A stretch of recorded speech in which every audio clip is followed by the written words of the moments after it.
Hey, what's going on, guys? I hope you're having a good day. My name is Dr. Boyce Watkins. I hope you are doing well, and I hope that today is a blessed day for everybody listening. I want to lay out something. I don't even know. This is not meant to be a motivational speech or any sort of anything outside of that, but I thought that I would kind of lay out a framework in terms of what's on my mind. You guys know how I do on drboycetv.com. This is the home for intelligent Black people. It's also the home for high achievers. This is a home for Black people that want to be their best selves. It's a home for Black people that want to live their best life. It's a home for people that want to become a better person, that really want to grow. And I thought that I would just kind of come in and share this message. Hello, Nathaniel and Tony and Sabir and El Haj and DJ. I see, and Crimson Hulk. I see you guys in the chat. And I'm not going to make this message long, but I just really felt compelled to share this. The spirit kind of moved me to share this. I was talking to my daughter this morning, and we were talking about uh, life. We were talking about accomplishment. We were talking about getting out of the mud. We were talking about what it means to grow, what it means to elevate, what it means to kind of take your game to the next level. And it's hard, right? A lot of us go through times where we're trying to be a better person, we're trying to be smarter, trying to be more disciplined, trying to achieve things that used to be impossible. And it is really hard because there are so many obstacles. There's so many things that can get in the way. Limitations. In fact, the biggest limitation a lot of us have is ourselves, right inside of our own soul. There's this big hater that lives in there, and you see him when you look in the mirror, and he's like, "You're not good enough, and why you? And what makes you? Who do you think you are?" And things like that. And I just want to lay that out there, because it's kind of a real experience, and I think being Black, it even goes deeper because when you're Black, you also have what I call the Negro naysayers, right? And the Negro naysayers, y'all might have heard me talk about them before. The Negro naysayers are the people who find a problem for every solution. The people who can't see possibility, they only see impossibility. The Negro naysayer is the person who only sees things going down. They can't see how things could go up. They see limitations. They don't see all the possibilities that might exist in front of you. And a lot of us have people like that in our family. We have a lot of people in our family who just are terrible, who just really slow us down and keep us from believing in ourselves, and kind of just throw so much dirt on what you're trying to do, and stand in the way of your progress. When you're trying to become a better person, they're too attached to the old person that they give you a hard time about it, and it's just terrible. It's absolutely terrible. And so what drove me to have this conversation with you today is that I want to encourage everybody out here that wants to be a high achiever, everybody that wants to do something a little bit different, that wants to take your game to the next level. And actually, I want to say thank you, Sabir's Wellness, for the donation. I appreciate that, and I put you on the screen. I threw you up there because I certainly appreciate when you support the channel. So thank you. Um, you know, Here's the deal. My whole life, I have never been a person that really fit in with the world. I never have. Like going all the way back to elementary school, middle school. I didn't fit in socially the way I wanted to. I grew up around white kids, so the white kids, treated me different because I was Black, and the Black kids treated me different because they thought I acted white and talked white and stuff like that, right? So it actually helped me because I didn't form any sort of formal attachment to any particular group. I wasn't defined by any set, any sort of, you know, specific culture. I just kind of took in everything, you know. And so what really actually was a limitation, something that kind of made me feel a little bit isolated, actually became a strength. I mean, even with my father, my biological father was not there when I grew up. I was raised by my stepfather, and even that, left me with a lack of connection to my roots. Like I can't, I don't really think about what my grandfather and great grandfather and great grandmother and everybody else did, because a lot of those people I just didn't know. I mean, I had half my family was like my adopted family. I love them very much, as if they were my own. But as I got older, I started noticing that for some people, I wasn't really, a member of the family. Like, they remember me when I was 3, and my stepfather brought me home, and they're like, "Okay, who's this kid? You dating and marrying a baby's mama." And I know a lot of people think that that's, that's simp stuff. But my father loved me. My father said, I don't care what anybody thinks. This is my son, and he treated me like his son. And that's why I respect men who can love a woman that does have children, because children deserve love too. And it doesn't make you a simp. It makes you a man.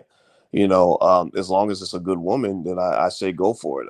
But with that said, these lack of attachments really kind of led me to kind of carve my own path in a lot of things, and you see it. Actually, you guys see it. If you listen to me long enough, you might have even noticed it, that sometimes I just say stuff that nobody else, can understand, nobody else is saying, and whatever, or coming out of left field, or do things that don't make any sense. Like, I don't know, last month I started playing video games. I'm like, yeah, we're gonna talk about stocks and play video games. And people are like, Dr. Boyce, you almost 50 years old. What are you doing playing video games? I'm like, because I want to. And that's it. There's no other reason to do it other than the fact that I want to do it. And so with that said, I want to kind of connect with those who kind of feel that sometimes, especially if you're trying to do what we talk about here. Like if you're trying to do this whole pro-black thing, this black power thing, this black wealth thing, I want to be intelligent. I want to do all these other things. And sometimes it feels weird because it's in such contrast to some of the culture. You know, maybe you go to parties and you don't want to even be at the party. You'd rather be working on your business. Or when everybody runs to the dance floor to do the electric slide, you don't want to do the electric slide. You don't even know how to do the electric slide. Or everybody's sort of worshiping celebrity rapper culture, ignorant ass, self-destructive, making babies mamas and wasting your money and popping bottles and popping mollies and everything else. And you're just looking at it like, this is crazy. This is stupid. This makes no sense. So my point is to say, that's okay. It's really okay for you to be you. And what I have learned actually through time is that the more committed you are to being you, the greater of a force you can be. And really you are kind of all you've got. Like you get to situations where if your dreams are real big and you really have some like off the waist type stuff that you're trying to do that's like off the grid compared to the people around you, you're gonna find yourself to the point you might find yourself with no friends at all. like you might find yourself at a point where you can walk in a room full of people and feel lonely. I've done that before. I've been in a room full of people and felt like I was there all by myself because my head was in the clouds and I'm trying to just really do something where I can't even tell other people what I'm trying to do because they'll literally think I'm weird. Right? It's like, okay, I can't tell them what I'm going to do. I just have to do it, and once I do it and I show it to them, then they're going to believe it's possible. And also, you don't feel like arguing with small-minded people. Like that's not fun either. When you have a big vision and somebody's like, "Well, explain what you're trying to do. Like, why are you trying to do it this way?" And you try to explain because you see it real clear. You're like, "I need to do it like this, and then like that, and then I make this hustle, and I make this move, and I quit the job, and then I do this and I do that." And then next thing you know, they're arguing against you. Like they're telling you, like, this isn't gonna work, and what are you doing? This is crazy. So next thing you know, you're wasting a lot of energy and a lot of time arguing with people who just who can't get outside of their own limitations. Literally, if you have a big mind, like, and you're really trying to do big stuff, one big piece of advice I will give you right now is please limit the amount of time you spend trying to explain your big ideas to people who don't have the ability to comprehend what the fuck you're talking about. Like seriously, like I know you love him. I know that you love cousin Rerun, and you see cousin Rerun's potential, even though he don't, and you really want him to understand how much money you can make if you do things this way instead of that way, or whatever. I know you love them, but sometimes you can't. You just they won't get it, and it'll get to the point where they become a liability.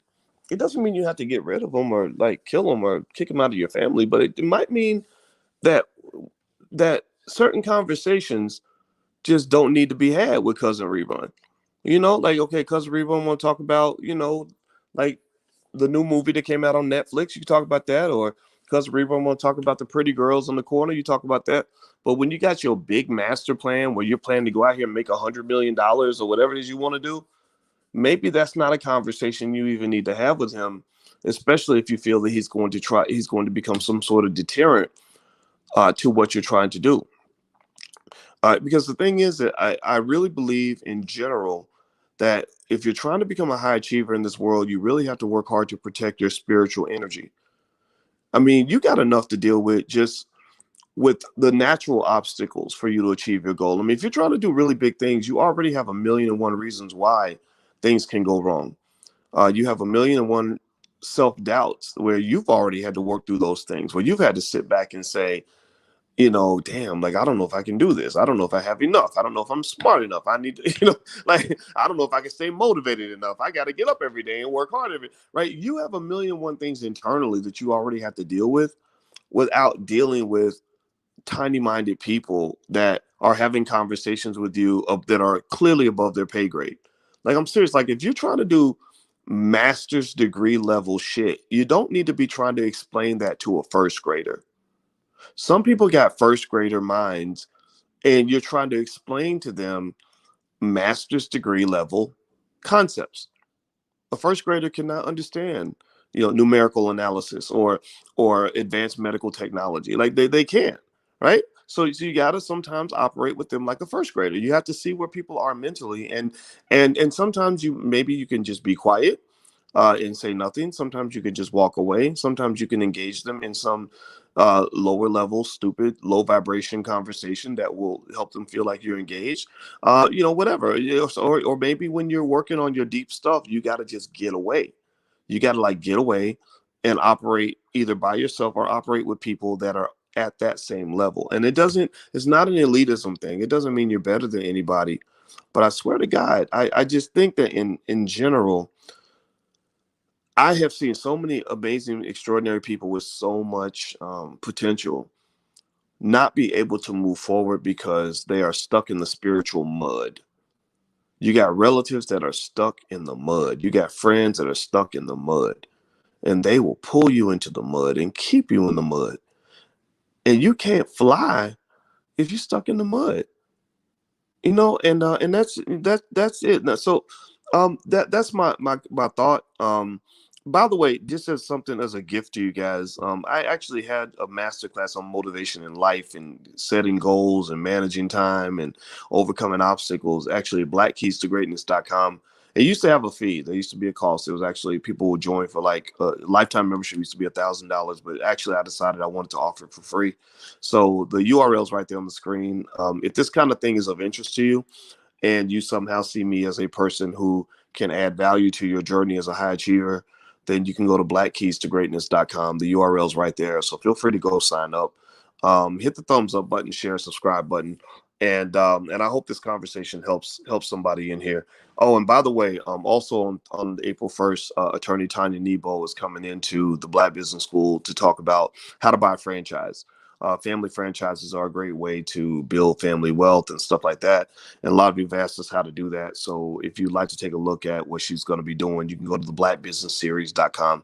We do a lecture series, kind of like a black version of TED Talks, where we have experts that come in that will break things down and show you various aspects of black wealth building and business. So Tanya Nebo is an attorney who works with families that are trying to buy franchises. So if you're interested, you can feel free to go to the blackbusinessseries.com. So I hope that this conversation helps you. And I guess my final point on this is to say, um, if you want to do different, you really got to think different. One thing I will tell you is that if you want to be a high achiever, you've got to learn how to unshackle yourself, because you're like a bird. A bird that's trying to fly at the highest altitude cannot carry a lot of dead weight.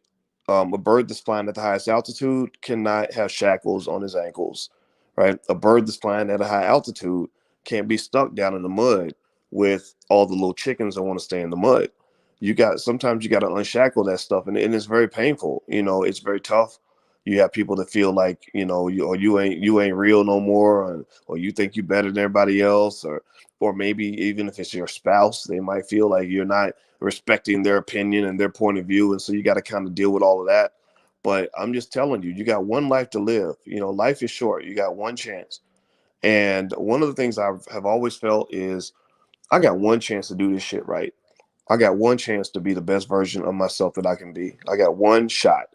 One day I'm gonna be old. I'm gonna be in a hospice, and I'm gonna be on my way out. Hopefully, it won't be till I'm in my 80s or 90s. It might be in my 40s, 50s, or 60s. I don't know when that's gonna happen, but I'll tell you what, I'm not gonna let you and your small-minded bullshit keep me from reaching whatever height God has meant for me to achieve.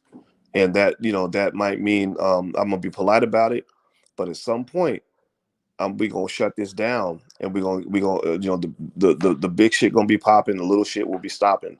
I will not waste my life engage with you and your low level, small minded thinking. I want to fly with the Eagles. So, and I've done a little bit of that. I mean, I think my life is, I've done a few things. I'm a little bit older than some of you, and I know some of you want to fly too.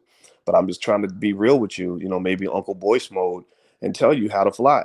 You can't fly when you're trying to fit in. I'm telling you, if you're fitting in with this mediocre ass culture we have around us. We have a whole community filled with average people. There's people that just don't want to do much of anything, that waste a lot of time, waste a lot of energy, a lot of emotional, spiritual energy, don't have a clear focus on what they want to do. It's no disrespect to those people. Maybe that's just their purpose. I have no idea. But for those of you that want to do something significant and special, you got to just be different. So don't be afraid of being different. Embrace that. Love that part of yourself. Wear it like a badge of honor and go out and be the best version of yourself that you can be. And then nobody can copy that. Nobody can emulate that. You know what I mean? So if you spend your time trying to be like other people, then you'll never be original. You'll only be a cheap imitation. So that's my 2 cents. That was my thought for the morning. I hope that this helps somebody. I love you. Have a good day. I'll see you guys soon. Peace.